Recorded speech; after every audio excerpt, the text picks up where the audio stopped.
तस्य हितम साहित्यम, कवि कर्म काव्यम, कवि का जो कर्म होता है, कवि का कर्म भाई काव्य करना ही होगा। मजदूर कर्म करता है, मजदूर कहलाता है, कवि कर्म करता है तो काव्य कहलाता है वहां पे। और साहित्य, साहित्य काव्य को भी साहित्य कहते हैं। काव्य शब्द संस्कृत भाषा में बहुत प्राचीन है, जिसे कवि के कर्म के रूप में जाना जाता है। कवि कर्म काव्यम, कवि प्लस नियत, नियत प्रत्यय है, कवि कर्म काव्यम नियत। कवि शब्द कु शब्दे, कु धातु है शब्द करने के अर्थ में, कु अथवा कव धातु भ्वादि गण आत्मनेपदी कवते से बना है। कुह कवते कवि शब्दे, जिसका अर्थ है ध्वनि करना, विवरण देना या फिर चित्रण करना। कवि क्या करता है? ध्वनि करता है, चित्रण करता है या विवरण देता है। जहां ना जाए रवि वहां जाए, बोलिए कवि।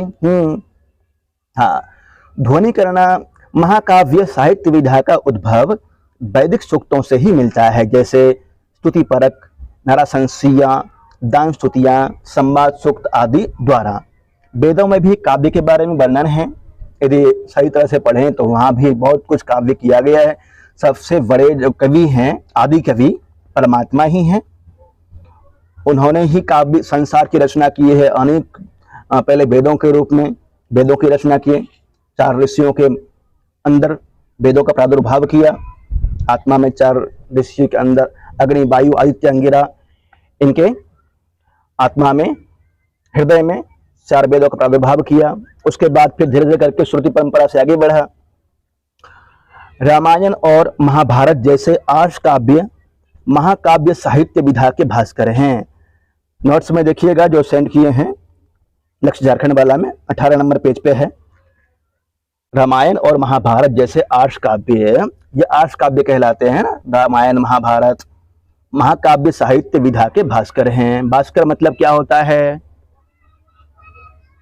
सूर्य जी, जिन्होंने परवर्ती काव्यों को विषय वस्तु शैली भाषा से शैली वर्णन विधि आदि की उपजीव्यता दी।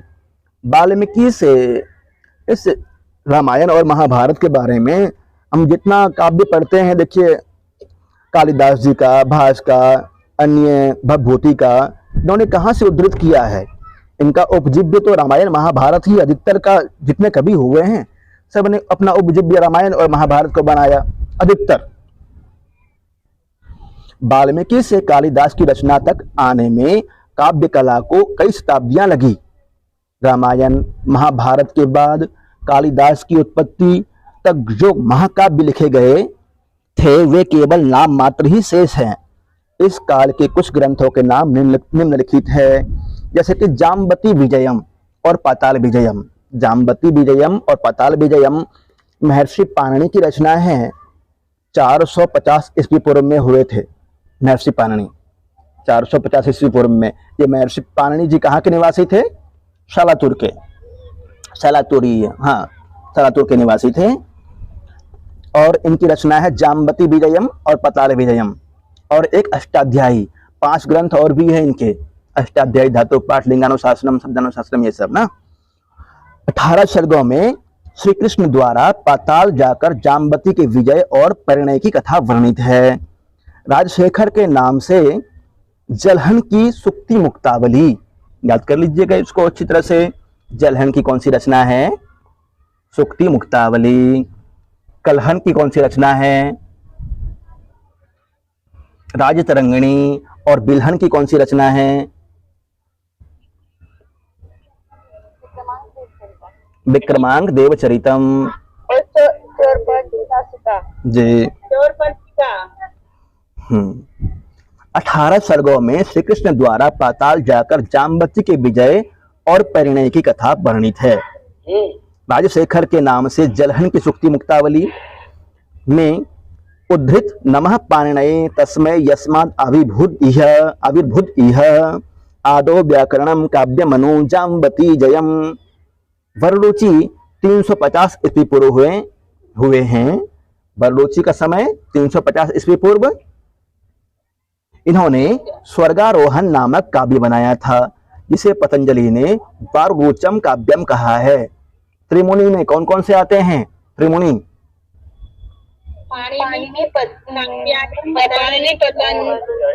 पाणिनि, पतंजलि और कात्यायन। बररुचि भी पाणिनि, पतंजलि और कात्यायन। बररुचि भी कहते हैं उसको, कात्यायन को। जी। समुद्रगुप्त के कृष्णचरित काव्य में इसका उल्लेख है। महाभाष्यकार पतंजलि 150 ईस्वी पूर्व में महानंद काव्य की रचना की थी। अब बताइए, क्रम बता दीजिए, पहले कौन हुए हैं? पाणिनि, उसके बाद बररुचि, कात्यायन, उसके बाद हुए हैं पतंजलि। जी। एक का समय था 450 ईस्वी पूर्व पाणिनि, 350 ईस्वी पूर्व बररुचि, कात्यायन और 150 ईस्वी पूर्व पतंजलि हुए हैं। जी।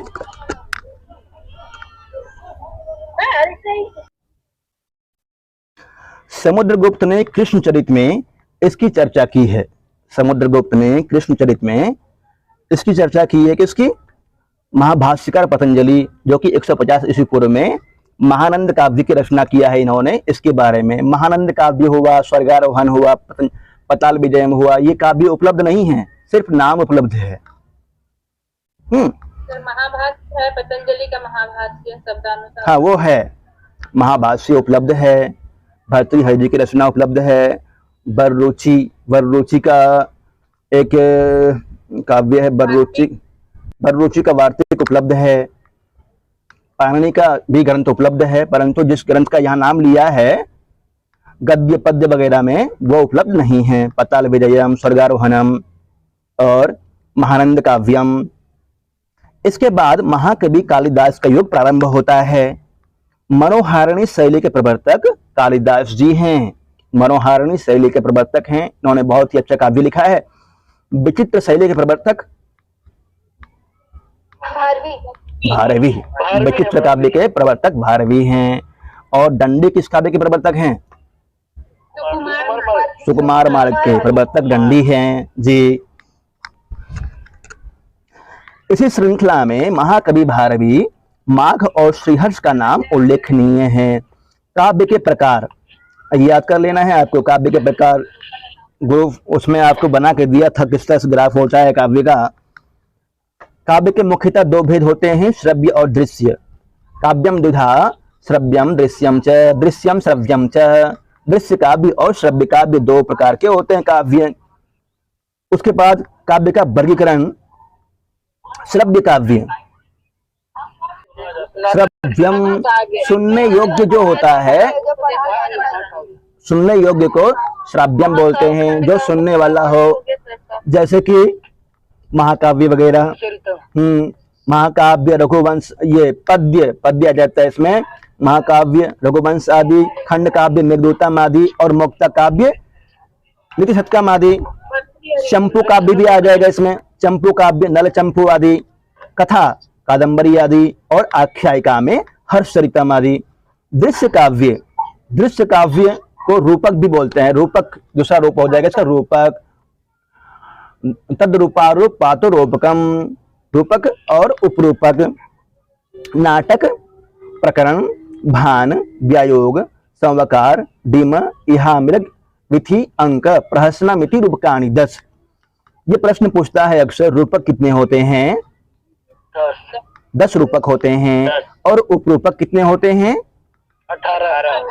हाँ, दृश्य काव्य के रूप में जाने जाते हैं ये सभी रूपक। नाटक का उदाहरण दिया है, ये उदाहरण याद कर लीजिएगा। नाटक का उदाहरण अभिज्ञान शकुंतलम, भवभूति का रचना, उत्तर रामचरितम और स्वप्न वासुदत्तम हो गया, भास की रचना। और जितने मतलब नाटक हैं सभी, रत्नावली वगैरह इसमें आ जाएगा। नाटक रत्नावली नाटिका में आ जाएगी। प्रकरण अंतर्गत ही आ जाएगा। प्रकरण मृच्छकटिकम, मृच्छकटिकम। और एक नाटक के अंतर्गत आएगा? नहीं, नाटक में नहीं आएगा, दृश्य काव्य में आएगा। या फिर रूपक पूछता है, रूपक पूछता है तब प्रकरण, नाटिका वगैरह सब आ जाएगा। यदि दृश्य काव्य पूछता है तो, दृश्य काव्य पूछता है तो क्वेश्चन है। जी सर, ठीक है। रूपक 10 हैं। नाटक का उदाहरण बोलिए, अभिज्ञान शकुंतलम। और बोलिए उत्तररामचरितम, स्वप्न वासुदत्तम, ठीक है। अच्छा, बुद्ध चरितम क्या है? महाकाव्य है, गुड, बहुत अच्छा। प्रकरण, प्रकरण का मृच्छकटिकम, मालती माधवम, सारिपुत्र प्रकरणम, भान में आता है लीला मधुरम, प्रहसन, हाँ प्रहसन में धूर्त चरितम, डिम, डिम में आता है त्रिपुरदाह, त्रिपुरदाह किसकी रचना है? इसका विश्वनाथ की क्या है? देख लीजिएगा इसको। व्यायुग, सौगंधिका हरणम, सौगंधिका हरणम, सौगंधिका, सौगंधिका किसके लिए आता है? सौगंधिका हरणम सर ये विश्वनाथ का ही है सर। विश्वनाथ का ही है। सौगंधिका हरणम इसकी रचना, सर ये विश्वनाथ का है सर। सौगंधी मतलब क्या हुआ? सौगंधिका द्रौपदी के लिए आता है, द्रौपदी। समबकार, समबकार का उदाहरण है समुद्र मंथन, वीथी, मालविका, और अंक शर्मिष्ठा ययाति, शर्मिष्ठा ययाति ये अंक के रूप में जाना जाता है। और यामृग कुसुम शेखर विजयम इसका उदाहरण है यामृग का। इसी तरह से उपरूपक भी उपरूपक 18 है, रूपक 10 और उपरूपक 18। 18 को याद कर लीजिएगा सामान्य रूप से ऐसे: नाटिका, त्रोटकम, गोष्ठी, सट्टकम, नाट्य राशकम, प्रस्थान, नोल्लोप्य काव्यानि। नाटिका, त्रोटक, गोष्ठी, सट्टक, नाट्य राशक, प्रस्थानक, उल्लास्य, काव्य, प्रेमछन, राशक, संलापक, सुगदित, शिल्पक, विलासिका, दुर्मल्लिका, हल्लिस, प्रकरणिका और भाणिका। ये सब तो याद नहीं कर पाएंगे, इतना हो सकता है थोड़ा दिक्कत हो, इसलिए सिर्फ ये याद कर लीजिएगा। उपरूपक 18 होते हैं, जिसमें से नाटिका, त्रोटक, सट्टक, हाँ ये हैं, हाँ 3-4 हैं, इनको याद कर लीजिएगा मुख्य मुख्य को। अब देखिए जी, बोलिए।